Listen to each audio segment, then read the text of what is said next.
Hello everyone, एक बार फिर से आप सभी का स्वागत।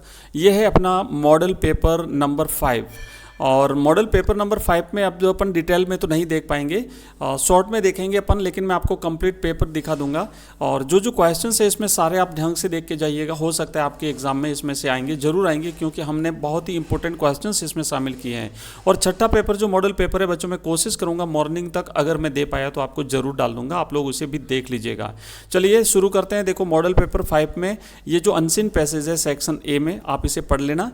Money came into existence to answer a need of mankind, but this need did not arise until civilization had grown beyond its earliest stages। तो आप इसे ढंग से पढ़ लीजिएगा पूरा। और अब हम करेंगे इसके जो क्वेश्चंस हैं ये आप पढ़िएगा। चलो मैं इसे थोड़ा सा रोक देता हूँ, आप इसको वीडियो को पॉज करके आप इसे पढ़ लीजिए। ये है नेक्स्ट पार्ट और यहाँ से चलेंगे आगे। मैं धीरे धीरे आगे बढ़ा रहा हूँ, आप लोग इसे पढ़ लीजिएगा। और इसके बाद अपन करेंगे सीधे इसके क्वेश्चन आंसर्स देख लेते हैं, क्योंकि अगर ये अनसीन पैसेज मान लो आया तो वो सारे क्वेश्चंस आपके वही रहेंगे। तो अगर आप भाग्यशाली रहे, लक्की रहे, तो आपको एग्जाम में मिल जाएगा और आपके जो आपको आंसर ढूंढने में ज़्यादा परेशानी नहीं होगी। चलिए मैं आगे बढ़ता हूँ और इसके में बाकी जो इम्पोर्टेंट जो सारी चीज़ें हैं ना, कंपोजिशन वगैरह, वो भी आप अच्छे ढंग से देख के जाइएगा। Next,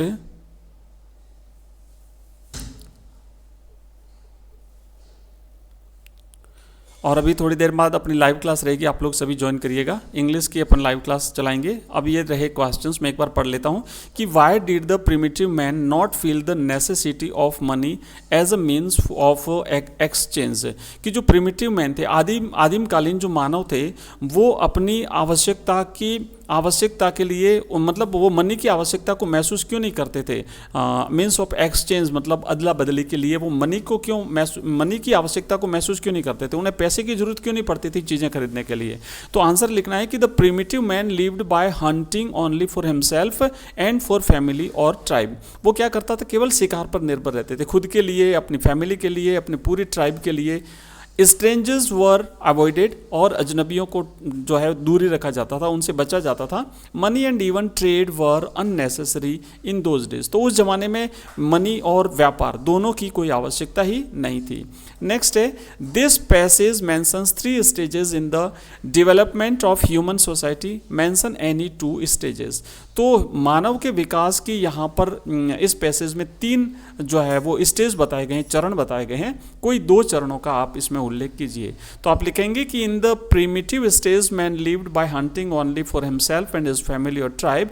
in the nomadic stage man wandered in search of new pastures with his flocks and herds. तो हंटिंग अवस्था में रहते थे, शिकार करते थे, केवल अपने झुंड में जो है वो घूमते थे। और ये सारी चीज़ें आपको इसमें लिखनी है। How did the word pecuniary originate. Pecuniary word का जो है वो इसकी उत्पत्ति कैसे हुई आपको बताना है। तो बच्चों आप लोग पढ़ लीजिएगा, मैं आपको एक बार पेपर दिखा लेता हूँ। यहाँ पे शॉर्टेज ऑफ टाइम की वजह से मैं कंप्लीटली पढ़कर आपको समझा नहीं पाऊँगा। क्वेश्चन नंबर 4 है, आप देखिए कि what necessitated the people to think of having a common medium of exchange. और इसे भी पढ़ लीजिए। यहाँ पे लिखा है व्हाट वाज ट्रायल, इसे भी पढ़ लीजिएगा। नेक्स्ट लिखा है कि why is it necessary for the government to mint coins. और उसके बाद यहाँ पे देखिए क्वेश्चन है, अर्ली जो है इसका आपको find the word from the passage which means the same, similar word ढूंढना है। तो अर्ली का मतलब होता है प्रिमिटिव, आदिमकालीन, प्राचीन कालीन। बिजनेस डीलिंग्स को बिजनेस ट्रांजैक्शन कहेंगे। और क्लियर का मतलब होता है ऑब्वियस, क्लियर मैंने स्पष्ट, ऑब्वियस मैंने स्पष्ट। ये है दूसरा अपना अनसीन पैसेज बच्चों। Prince Siddhartha the son of king Shuddhodana lived a very happy life in the pleasure palace. तो ये भगवान बुद्ध के बारे में यहाँ कंप्लीटली दिया हुआ है। आप लोग इस पैसेज को पढ़ लीजिएगा वीडियो को रोक करके। क्वेश्चंस हैं कि princess Yashodhara was married to, princess Yashodhara की शादी किससे हुई थी, she was married to Siddhartha. And what thing of the prince made the king very sad, कौन सी चीज़ ने उसे दुखी बना दिया राजा को। तो princess restlessness made the king very sad. तो ये जो राजा थे उसको राजकुमार की जो राजकुमार स्थिर नहीं था, उस रेस्टलेस था, तो उस चीज़ ने राजा को दुखी बना दिया। Who was painfully crying for help, कौन चिल्ला रहा था, a sick man was painfully crying for help. What did the prince see after seeing all scenes, तो राजकुमार ने सारे सीन्स देखने के बाद क्या कहा, तो he said that he would try to remove suffering from the world, उसने कहा कि मैं दुनिया से दुखों को नष्ट करने का प्रयास करूंगा। और अब choose from the passage opposite that pleases you, जो आपको खुश करता है उसका ऑपोजिट क्या होगा, ऑपोजिट होगा अनअट्रैक्टिव। नेक्स्ट रहेगा choose from the passage the synonym of something that takes a lot of energy, ज़्यादा ताकत जो लेता है उसका सिनोनिम वर्ड क्या रहेगा, एफर्ट्स यानी प्रयास।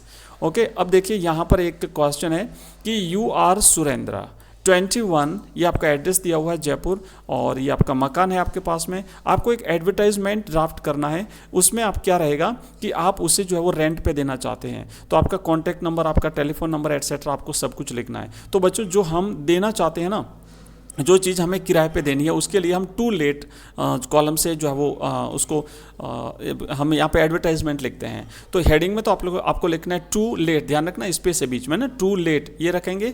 उसके बाद आप लिखेंगे देखो भाई available in 21C scheme a small portion of my house on ground floor comprising of 2 rooms and a kitchen. वो यहाँ पे लिख रहा है कि भाई देखो एक अवेलेबल है, एक ये एरिया का नाम है कि सी स्कीम के अंदर 21 नंबर मकान नंबर हाउस नंबर 21 में एक मकान का छोटा सा भाग जो है वो किराए पर देने के लिए ग्राउंड फ्लोर पर अवेलेबल है, और जिसमें क्या है 2 कमरे हैं, एक किचन है and separate attached let bath है, 24 आवर वाटर सप्लाई है। उसके बाद rent not less than 6000 per month, 6000 से कम नहीं होगा, excluding electricity and other charges. Light bill अलग रहेगा, दूसरे चार्ज अलग रहेंगे।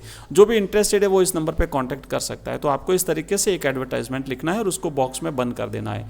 नेक्स्ट क्वेश्चन है बच्चों, यहाँ पे आप देखेंगे कि यू आर नरेंद्र और नंदिता, फॉर एग्जाम्पल मान लीजिए आपका नाम नरेंद्र है, if you are girl then your name is Nandita, और secretary of the ex serviceman housing society of your locality, you have organised a cultural programme in aid to the blind people of your town Shanti नगर।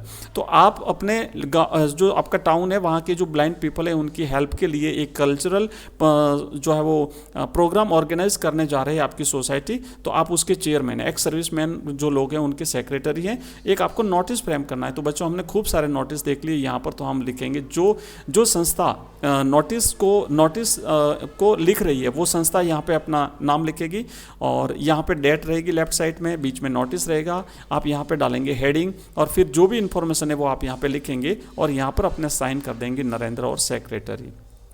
ये सारे के जो सारे paper हैं बच्चों, ये 6 model paper जो है ये आपको हमारे ऐप में मिल जाएंगे। हमारा ऐप है एजुकेशन राइज, इस वीडियो के डिस्क्रिप्शन में लिंक दिया हुआ है, वहाँ पर क्लिक करके आप ऐप को डाउनलोड करेंगे।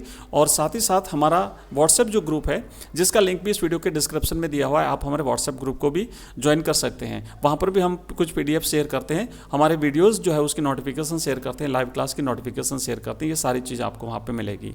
नेक्स्ट बच्चों लिखा हुआ है कि your club organized blood donation camp in your city, एक आपको रिपोर्ट लिखनी है। तो मैंने आपको कितनी बार बताया है कि रिपोर्ट जब लिखते हैं तो यहाँ पे तो आप डालेंगे हेडिंग, ठीक है, तो ब्लड डोनेशन कैंप है, उसके बाद यहाँ पे लिखेंगे आप रिपोर्टर, है ना, बाय राजेश अलवर। तो ये बाय राजेश कौन है, रिपोर्टर, तो आप लिखेंगे रिपोर्टर, है ना, बाय रिपोर्टर, और आपका नाम लिखेंगे राजेश अलवर। इसके बाद यहाँ पे स्थान का नाम लिखा जाता है, फिर तारीख लिखी जाती है। 2 चीज़ें लिखनी है आपको, प्लेस और डेट, ये रिपोर्ट में लिखी जाती है। और फिर आप सीधा रिपोर्ट लिखेंगे कि भाई जो भी हुआ, क्या हुआ है कि आपको एक ब्लड डोनेशन कैंप का आयोजन हुआ है, तो लिखेंगे लाइक प्रीवियस ईयर, जैसे कि पिछले वर्ष की भांति दिस वर्ष भी हमने एक इस स्थान पर ये ब्लड डोनेशन कैंप जो है वो आयोजित किया था। तो इसके बारे में आपको कंप्लीटली लिखना है। रिपोर्ट हमेशा पास्ट टेंस में लिखी जाती है। जो न्यूज़पेपर जो होते हैं उसमें जो समाचार होते हैं ना, वो एक प्रकार की रिपोर्ट ही होती है। उसके बाद आप यहाँ पे लिखेंगे right a short paragraph on the importance of sports in student life. Student life में जो स्पोर्ट्स है उसका क्या महत्व है, उसके महत्व पर आप एक लिखेंगे बच्चों पैराग्राफ। आप इसे ध्यान से पढ़ लीजिएगा, अगर आपका एग्जाम में आपको यही पूछा जाता है तो आप आराम से इसे लिख लेंगे। नेक्स्ट आगे बढ़ेंगे, मैं यहाँ पे दिखा देता हूँ। हमने एक बिजनेस लेटर यहाँ पे बच्चों लिखना है, तो ये जो आप इसे ढंग से पढ़ लीजिएगा, और हम लिखेंगे एक लेटर। तो ये एड्रेस लिखा जाता है, उसके बाद यहाँ पे डेट लिखी जाएगी, उसके बाद यहाँ पे रिसीवर का एड्रेस लिखा जाएगा, उसके बाद ये यहाँ पे जो है ना वो उसका नंबर दिया जाता है, और जो आपने पहले लेटर वगैरह कुछ लिखा उसका। यहाँ पे रिसीवर का एड्रेस रहेगा, फिर सब्जेक्ट रहेगा, उसके बाद यहाँ पे ये बॉडी रहेगी, आप इसे पढ़ लीजिएगा। और यहाँ पे आपको लास्ट में लिखना thanking you yours faithfully etcetera etcetera. एक और लेटर है, write to a letter to the editor of a newspaper. मान लो एडिटर, न्यूज़पेपर के एडिटर को आता है, अगर मान लो एड्रेस नहीं दिया हुआ तो आप अपने हिसाब से यहाँ पर लिखेंगे एड्रेस।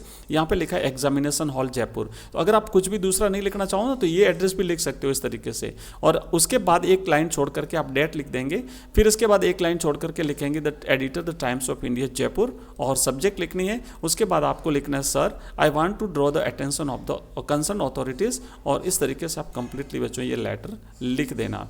नेक्स्ट आगे बढ़ते हैं, और अब यहाँ पे देखेंगे आप जो सी सेक्शन है इसमें ग्रामर है, तो ग्रामर को आप देख लेना। मैं बाद में ये जो क्वेश्चंस हैं इसका हो सके तो जो लाइव क्लास रहेगी उसमें कुछ क्वेश्चंस अपन कर लेंगे, तो ये ग्रामर के कुछ क्वेश्चंस रहेंगे। अब मैं आपको केवल पेपर दिखा देता हूँ। डी सेक्शन रहेगा, इसमें आपके एक पैसेज दिया रहेगा बुक में से, उस बुक में से जो पैसेज आएगा उसके 6 MCQs आएंगे, तो ये 6 MCQs हैं, आप इन्हें भी देख लेना। आंसर यहाँ पे दिया हुआ है, ठीक है। ये दूसरा क्वेश्चन है, ये तीसरा क्वेश्चन है, ये चौथा क्वेश्चन है, ये पांचवा है, ये छठा है, और फिर ये बुक्स में से कुछ क्वेश्चंस दिए हुए हैं, यहाँ पे देख लेना आप इनको। ये सारे के सारे प्रश्न आपके बुक में से आए हुए हैं। उसके बाद एक एक्सप्लेनेशन रहेगी विद रेफरेंस टू कॉन्टेक्स्ट, और ये है नाउ वी विल काउंट 12। ये आपका जो कीप क्वाइट जो प्रॉब्लम जो पोइम है पाब्लो नेरूडा की, तो पाब्लो नेरूडा की कीप क्वाइट पोइम्स जो है इसमें से ये लिया गया है, कीपिंग क्वाइट, ठीक है। एक्सप्लेनेशन यहाँ पर लिखेंगे, रेफरेंस लिखना है, फिर कॉन्टेक्स्ट लिखना है, फिर एक्सप्लेनेशन लिखनी है। इसी तरीके से थिंग ऑफ ब्यूटी में से एक और पोइम ली गई है जो कि किड्स की है, पोइम जो है वो किड्स की है, इसमें भी आपको लिखना है। फिर ये रहेगा क्वेश्चन आंसर्स, ठीक है। और इस तरीके से ये अपना था एक पेपर जो हमने देखा है, हमारा 5वां मॉडल पेपर। लास्ट में आपका रहेगा 6 MCQs आपको मिलेंगे, तो आप इन्हें भी ध्यान से पढ़ लीजिएगा, ओके। तो ये बच्चों हमने किया है 5वां मॉडल पेपर। थोड़ी देर के बाद में रहेगी हमारी लाइव क्लास, आप सभी ज्वाइन करिएगा। थैंक यू, जय हिंद, जय भारत।